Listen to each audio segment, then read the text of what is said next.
Esse mês, o mês de janeiro, a gente vai falar um pouquinho sobre testemunhar de Cristo e não se conformar com a sociedade. A palavra testemunha vem do grego que a gente conhece como Marte. A testemunha, na época de Jesus, era o Marte, era aquele que tudo fazia por conta daquilo que cria. Então, no português, a palavra testemunha não tem tanta força, né? Recentemente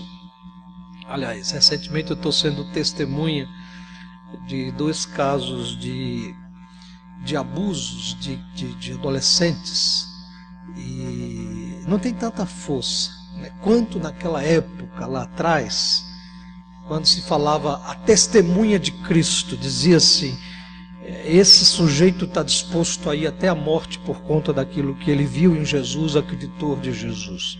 Então, a proposta no mês de janeiro, para as nossas mensagens, essa é a primeira, é justamente a gente falar sobre testemunhar de Cristo e não se conformar com a sociedade. São 2 aspectos aí, quando a gente fala de testemunhar de Cristo e não se conformar com a sociedade. É o aspecto da gente falar deste Cristo, mas também há o aspecto da gente não se calar diante das injustiças que a gente vê no meio que a gente se encontra. Então é a proposta do mês de janeiro, para a gente tratar com a igreja, pelo menos nesses últimos domingos. Tem 3 domingos aí pela frente. Hoje eu quero compartilhar um texto com vocês que se encontra no livro de Atos, que por sinal é o texto base do mês de janeiro. Atos capítulo 4, por favor. Versículo 13 é o versículo não só tema do mês, mas é o versículo chave, o versículo base para a mensagem de hoje. A gente vai trabalhar o capítulo 4, a primeira metade do capítulo 4, mas o versículo 13 é o versículo onde a gente pautou para desenvolver a mensagem.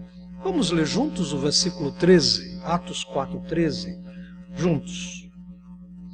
Ao verem a intrepidez de Pedro e João, sabendo que eram homens iletrados e incultos, admiraram-se e reconheceram que haviam eles estado com Jesus. Maravilhoso, né? Eles viram a intrepidez de Pedro e de João, mesmo sabendo que eram iletrados, indoutos, incultos, eles ficaram admirados. Ou seja, a forma como eles falam de Jesus, certamente eles estiveram com Jesus. Foi mais ou menos isso que eles concluíram. Se você for ver, esse pessoal aqui foi o mesmo pessoal que condenou Jesus, que crucificou Jesus. Esses líderes religiosos que estavam concluindo isso sobre a vida de Pedro e João foram os mesmos que levaram Jesus a julgamento e conseguiram condenar Jesus. Então eles bem sabiam do que eles estavam dizendo. Olha, Pedro e João, para eles estarem falando da forma intrépida que eles estão falando, de fato eles tinham que ter estado com Jesus. E daí quando a gente, nesta manhã, a gente quer falar sobre essa questão de o quanto que é importante para a gente, cristão, andar com Jesus para falar dele. Alguém aqui já pescou? Alguém aqui já pescou? Quantos pescaram já? Pescaram? Ok. Humberto, você nunca pescou? Já pescou?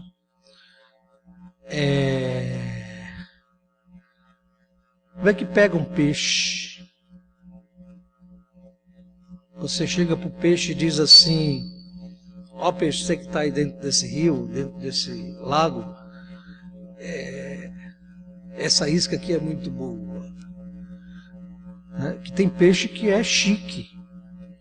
Não adianta botar miolo de pão não, que ele não vai pegar. Não é assim? Tem peixe que só pega, só é fisgado com determinadas iscas.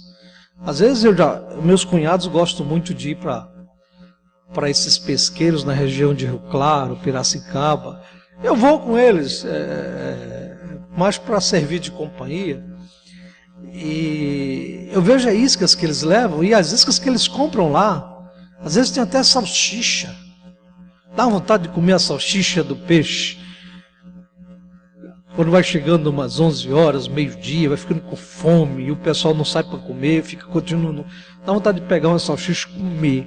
Aquilo não é comida de peixe, aquilo é comida de gente, né? E outras coisas mais. Leva goiabinha, compra goiabinha na feira para botar goiabinha. Eu nunca vi peixe comer goiaba. Mas eles levam as goiabinhas. Tem outras que eu não lembro. Queijo. Às vezes botam umas iscas de queijo que eu fico olhando pro tamanho do queijo e digo, nossa. Não adianta você chegar pro peixe e dizer assim, ó, essa isca é especial para você. Ele não vai comer a isca porque você disse para ele que a isca é especial para ele. Ele só vai comer a isca quando ele vê a isca. Não sei se peixe vê, eu acho que vê, né? Ele só vai comer a isca quando ele talvez sentir o cheiro da isca. Aí ele come. Vocês estão entendendo a analogia que eu estou falando aqui? Foi isso que aconteceu com os cristãos. As pessoas só reconheceram a mensagem deles porque eles estavam andando com Jesus, porque eles haviam andado com Jesus. Talvez seja a grande lição para a gente nesse texto. Uma das formas para testemunharmos de Cristo é, antes de falarmos, andarmos com Ele. As pessoas vão ver. Foi isso que aconteceu aqui. Foi isso que aconteceu. E aí, eu quero tirar pelo menos algumas lições sobre esse testemunho de Cristo aqui pelos discípulos. Eu me preocupo muito. Por exemplo, se você encontrasse uma pessoa vestida com a camisa do São Paulo Futebol Clube, o time mais campeão do mundo, no Brasil, e essa pessoa tentasse convencer você que você deveria torcer pelo São Paulo, e você fosse um corintiano, veja. Agora, já pensou se você fosse um São Paulino, estivesse na cidade do Rio de Janeiro, uniformizado com a camisa do São Paulo, e você tentasse convencer um carioca flamenguista a torcer pelo São Paulo? Já pensou? Eu fico preocupado com isso. Por mais entusiasmo que você tenha, por mais sinceridade que você tenha, por mais bom desempenho que o seu time tenha tido no campeonato, que não foi o caso do São Paulo no ano passado, né? Muita gente vai ficar irritado com você, ficar bravo com você, de certa forma ia ser até hostil com você. Talvez a gente pense assim: será que as melhores maneiras de testemunhar de Jesus é sair pelas ruas com entusiasmo desenfreado para falar de Cristo a todos que você encontrar? Será que a gente precisa ser veículo de propaganda com nossas roupas, com adesivos em carros, de forma bem sedutoras, com fotos, frases, anunciando as qualidades de Jesus, o que Jesus quer fazer. Será que as igrejas devem competir, então, para ver qual que exibe uma mensagem mais inteligente em sua fachada, que chame mais atenção?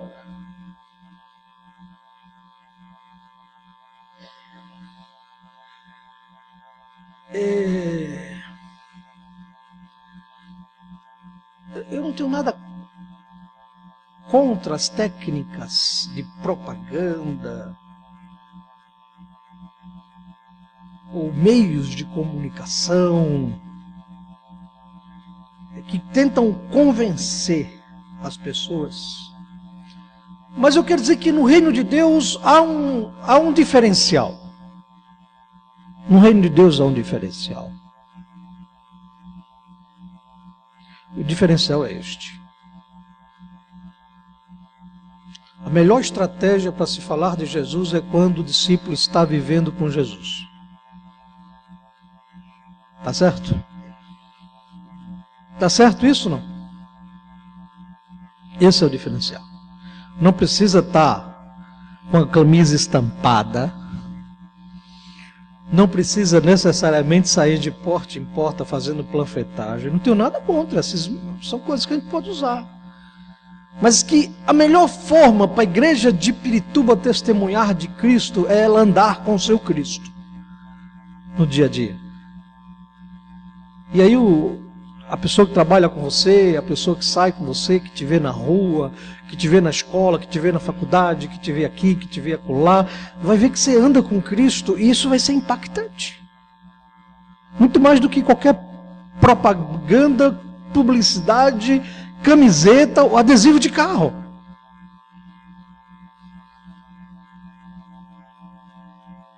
Outro dia um cara me deu uma fechada no trânsito. E atrás no carro dele tinha assim...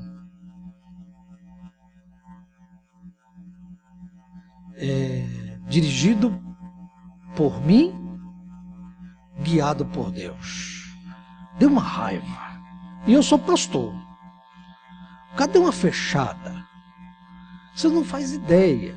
Até agora, eu acho que início de dezembro. Quando eu vi aquele adesivo no carro do camarada, eu disse, guiado por Deus, nada. Quem é guiado por Deus não dá uma fechada dessa no outro. Por mais que não tivesse visto. E não foi o que aconteceu. Ele fechou vendo mesmo de propósito.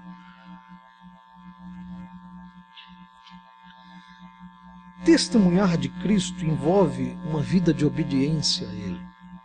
É isso que eu estou querendo colocar aqui.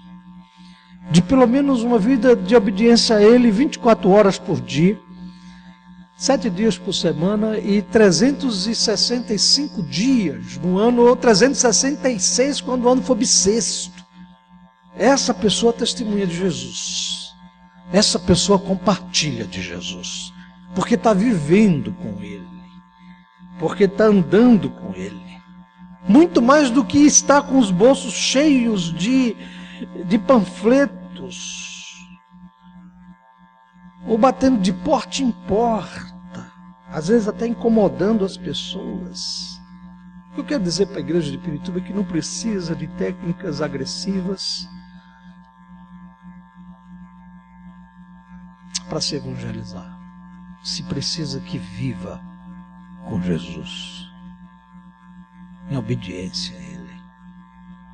Essa é a melhor forma que a gente pode ter para compartilhar. Devemos viver de tal forma que a nossa vida, preste atenção nisso, seja a maior isca. A nossa vida seja a maior isca.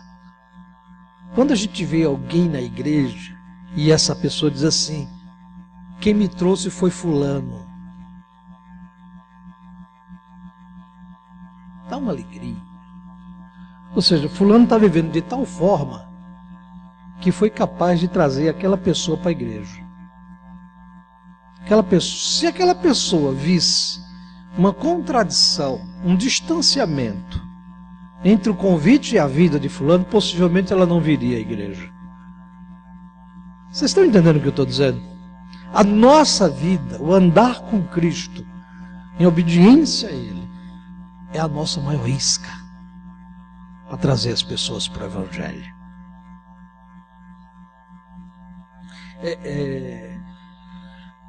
Daí eu quero compartilhar com vocês sobre andar com Jesus, nos faz compartilhar.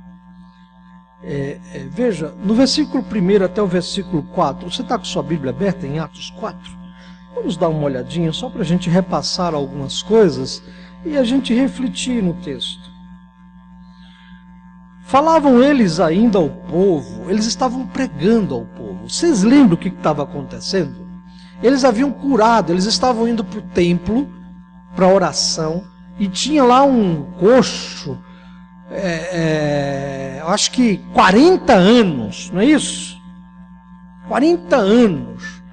E pede dinheiro para Pedro e João, e eles falam assim: olha, nós não temos nem prata nem ouro, mas o que nós temos, nós te damos. Levanta-te e anda. Né? Depois de uns 3 séculos, uns 300 anos que isto aconteceu, um dos pais da igreja disse que a igreja não podia dizer isso mais, que não tinha nem prata nem ouro, porque com 300 anos depois a igreja se tornou super, mega poderosa. Pedro e João havia curado aquele coxo, e eles estavam pregando ao povo, depois da cura. E aí, falavam eles ainda, diz Atos capítulo 4, versículo 1, quando sobrevieram os sacerdotes e o capitão do templo e os saduceus, aqueles mesmos que mataram Jesus. Pedro e João estavam em Jerusalém. Pedro e João conheciam essa turma, sabia do perigo que agora estava para lhes sobrevir. Ressentidos por ensinarem eles o povo e anunciarem em Jesus a ressurreição dentre os mortos.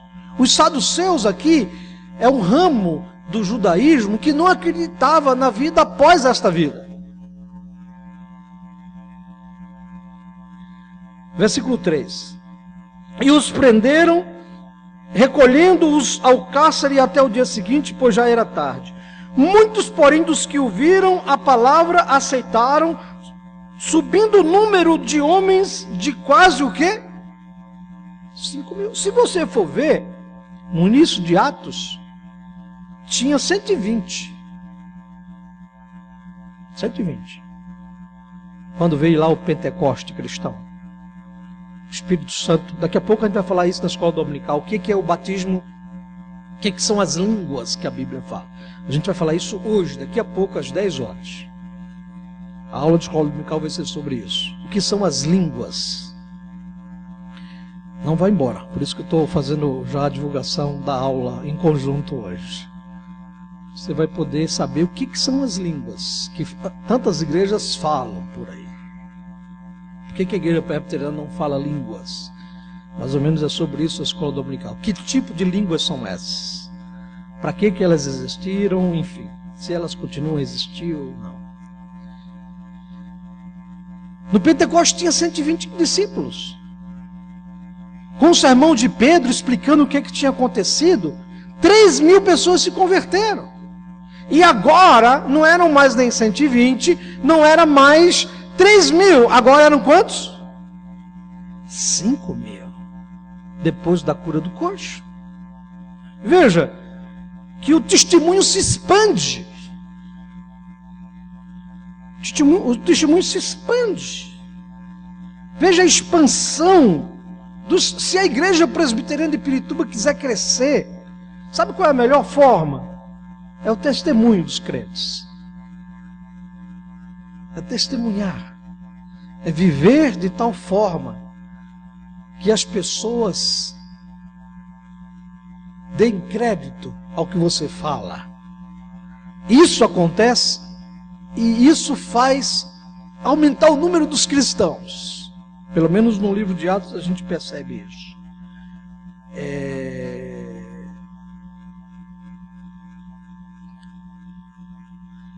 Talvez você pergunte assim, pastor, por que Lucas registrou isso? Que Pedro e João foram presos e naquele dia aumentou para 5.000. Com certeza Lucas estava querendo dizer, olha, não importa se a igreja está sendo perseguida. É dessa forma que a igreja cresce. É quando ela testemunha mesmo sendo perseguida, mesmo encontrando suas muitas dificuldades. O poder de Jesus certamente conduz ao crescimento da igreja. Pode-se até prender os mensageiros de Jesus, mas o poder da mensagem continua transformando vidas. É a expansão do testemunho. É importante que quando se anda com Jesus, o testemunho se expande, vai alcançando outras pessoas. É isso que o texto está dizendo. Em segundo lugar, tinha no versículo 8, veja, vamos continuar lendo o texto, Atos 4, versículo 5. No dia seguinte, reuniram-se em Jerusalém autoridades, os anciãos e os escribas. Olha bem, aquele mesmo povo que se reuniu para crucificar Jesus, estava agora reunido para pegar Pedro e João. Com o sumo sacerdote Anás, Caifás, João, Alexandre e todos os que eram da linhagem do sumo sacerdote. Era a cúpula religiosa, estava reunida. Versículo 7.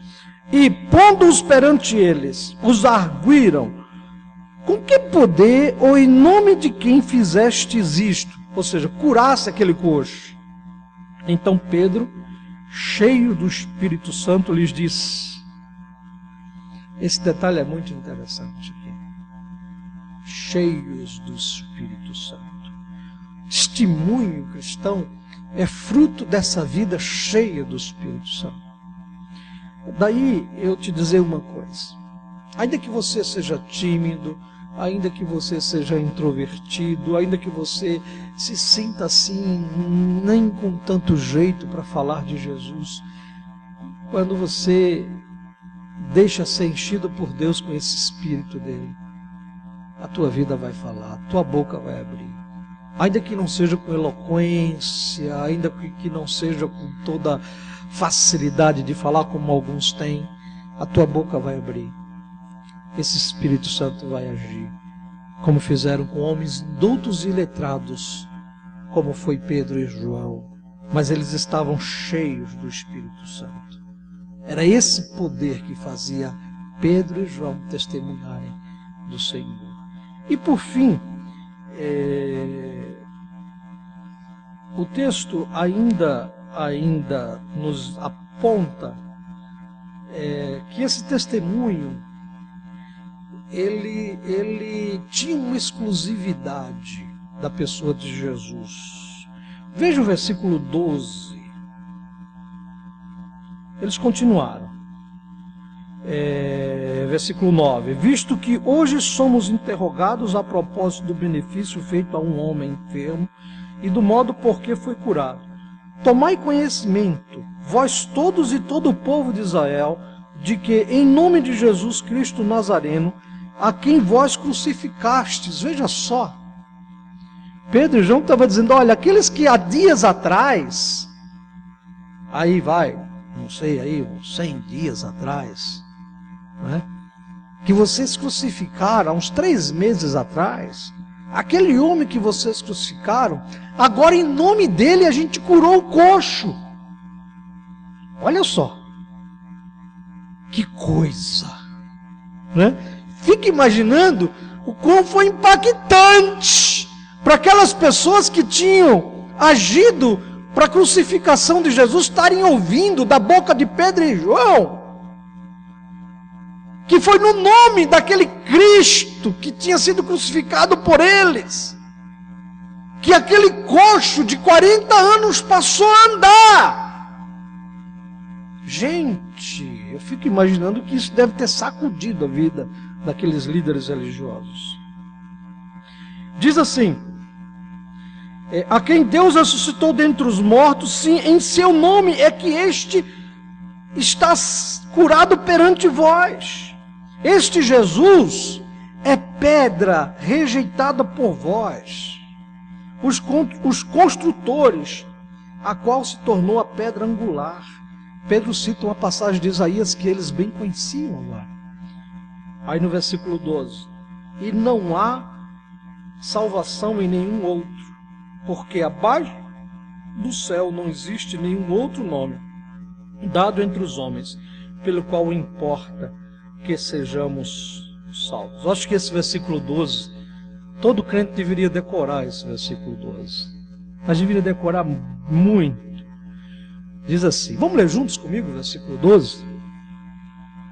E não há salvação em nenhum outro, porque abaixo do céu não existe nenhum outro nome dado entre os homens, pelo qual importa que sejamos salvos.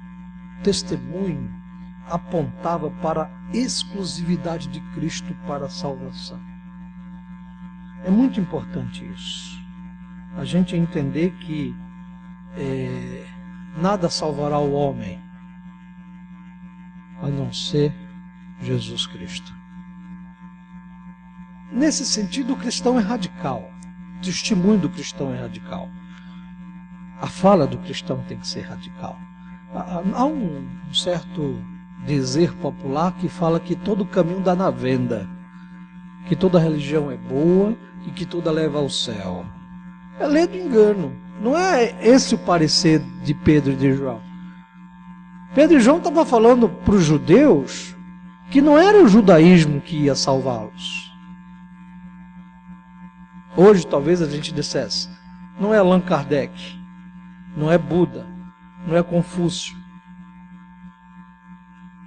não é o Dalai Lama, não é Maomé. Oi? Não é o Chico Xavier. Não são as suas obras, não é a sua religiosidade, não é você se tornar uma melhor pessoa que vai te salvar. Foi isso que Pedro e João disseram. Que há salvação só numa pessoa. Essa pessoa é Jesus Cristo. O nosso testemunho tem que apontar para essa exclusividade de Cristo para a salvação. Daí a gente pensar e refletir. Pensa comigo aqui. Não espere. Ah não, se ele for predestinado, Deus vai botar alguém na vida dele para ouvir o Evangelho e ele vai ser salvo. Não espere. Não espere. Pense que há uma exclusividade no nome de Jesus para a salvação. E pense que Deus está te colocando na vida do teu vizinho. Eu não sei quantos de vocês tiveram a experiência que eu já tive, de não chegar a tempo para pregar o Evangelho para uma pessoa, e essa pessoa vir a falecer. Alguém já teve essa experiência? De não chegar a tempo para pregar o Evangelho para aquele seu amigo que você vê ele todo dia no seu trabalho, e ele não é crente. Pensa comigo. E de uma hora para outra ele morreu. E você põe a mão na cabeça e diz assim, poxa vida, eu estive com ele anos e anos, porque era meu vizinho, ou porque estudou comigo, ou porque trabalhava comigo. Eu nunca abri minha boca para falar da exclusividade da salvação que há em Cristo Jesus. Eu já vivi isso. É horrível. É horrível. Saber que Deus poderia me usar. Saber que eu poderia ser um canal, a boca divina, para falar dessa exclusividade da salvação para aquela pessoa. E não fiz. Eu quero concluir a mensagem de hoje desafiando você a andar com Jesus.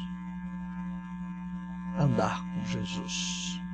Para ser uma testemunha. Uma testemunha que faz aumentar. Uma testemunha debaixo dessa unção do Espírito Santo que te enche. Uma testemunha que aponta para Cristo como a única maneira, o único modo de alguém ser salvo. E você sabe que somente Ele pode dar salvação. E você tem esta mensagem.